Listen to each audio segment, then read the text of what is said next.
नमस्कार विद्यार्थी मित्रांनो, स्वागत आहे तुम्हा सर्वांचं पुन्हा एका नवीन व्हिडिओमध्ये। तर विद्यार्थी मित्रांनो, आजच्या व्हिडिओमध्ये आपण नवी मुंबई महानगरपालिका भरती 2025 साठी जे काही तांत्रिक प्रश्न आवश्यक असणार आहे, या तांत्रिक प्रश्नांचा सराव आपण आजच्या व्हिडिओमध्ये करणार आहोत।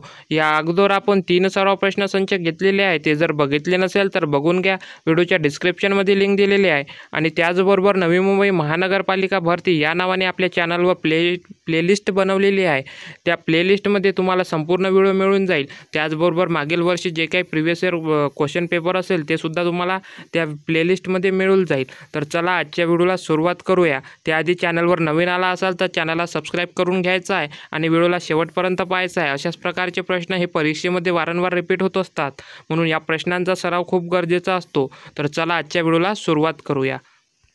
बघा मित्रांनो, पहिला प्रश्न असा आहे, यकृतात कोणता रस तयार होतो? ऑप्शन दिलेले आहे, एक ए आहे आंत्ररस, बी पित्तरस, सी स्वादुरस, डी लाळ। तर यकृतामध्ये आंत्ररस तयार होत असतो, म्हणून या प्रश्नाचं उत्तर काय होईल? तर ऑप्शन क्रमांक ए आंत्ररस।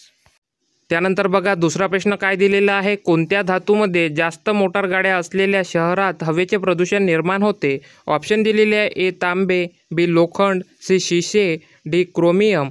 तर शिसे या प्रकारच्या धातूमुळे जास्त मोटार गाड्या असलेल्या शहरामध्ये हवेचे प्रदूषण निर्माण होत असते, म्हणून या प्रश्नाचं उत्तर होईल ऑप्शन क्रमांक सी शिसे। त्यानंतरचा प्रश्न आहे, क्रिस्टलोग्राफी ही कोणत्या विषयाच्या अभ्यासाच्या संबंधित आहे? ऑप्शन दिलेला आहे, ए धातूंचा अभ्यास, बी स्फटिकांचा अभ्यास, सी ऊतींचा अभ्यास, डी मज्जासंस्थेचा अभ्यास। तर क्रिस्टलोग्राफी ही स्फटिकांचा अभ्यास या विषयाच्या अभ्यासाशी संबंधित आहे, म्हणून या प्रश्नाचं उत्तर होईल ऑप्शन क्रमांक बी स्फटिकांचा अभ्यास। बघा त्यानंतर काय प्रश्न दिलेला आहे, खालीलपैकी कोणता वायू क्लोरोफॉर्म तयार करण्यासाठी वापरतात? तर ऑप्शन दिलेले आहे, ए प्रोपेन, बी इथर, सी रोडोन, डी मिथेन। तर मिथेन या प्रकारचा वायू जो असतो तो क्लोरोफॉर्म तयार करण्यासाठी वापरण्यात येतो, म्हणून या प्रश्नाचं उत्तर होईल ऑप्शन क्रमांक डी मिथेन। त्यानंतरचा प्रश्न आहे, मातीची आम्लता कमी करण्यासाठी खालीलपैकी कोणता घटक मिसळतात? ऑप्शन दिलेले आहे, A phosphorus, B calcium, C gypsum, D silica. तर मातीची आम्लता कमी करण्यासाठी जिप्सम या घटकाचा मिसळ करत असतात, म्हणून या प्रश्नाचं बरोबर उत्तर होईल ऑप्शन क्रमांक सी जिप्सम।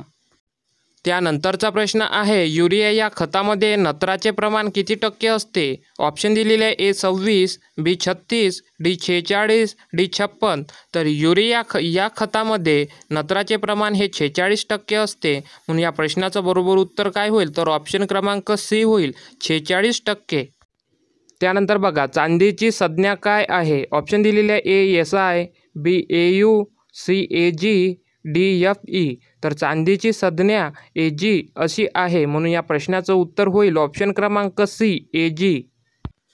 बघा त्यानंतर दिलेला आहे प्रश्न क्रमांक 8, चांदी हा नरम धातू आहे, त्याचा रिकामी जागा संयोग केल्यास तो दागिने अथवा नाणी बनवण्यास मदत करतो।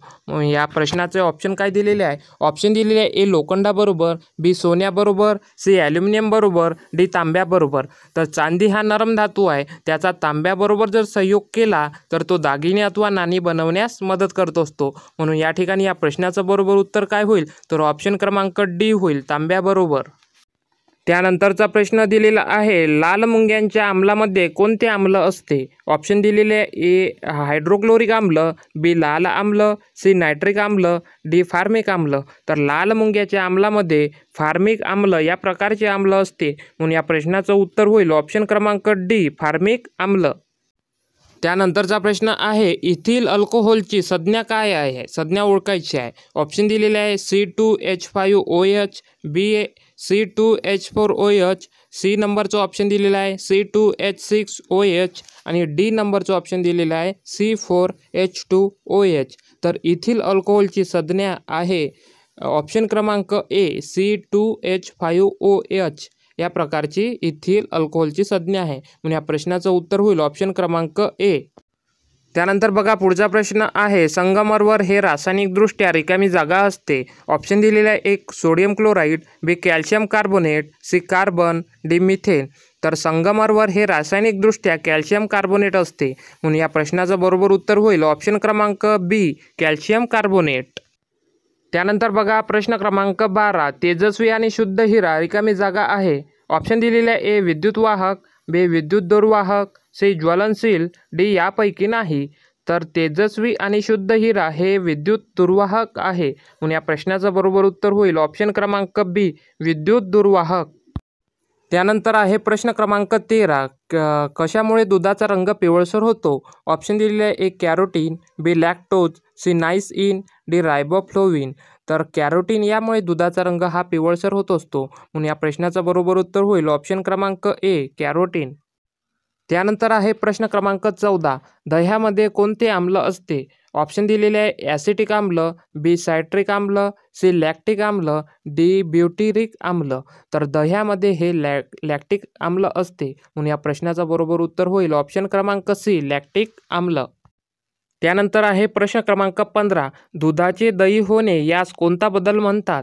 ऑप्शन दिलेला आहे ए भौतिक, बी रासायनिक, सी नैसर्गिक, डी यापैकी नाही. तर दुधाचे दही होणे यास रासायनिक या प्रकारचा बदल म्हणतात. म्हणून या प्रश्नाचं बरोबर उत्तर होईल ऑप्शन क्रमांक बी रासायनिक.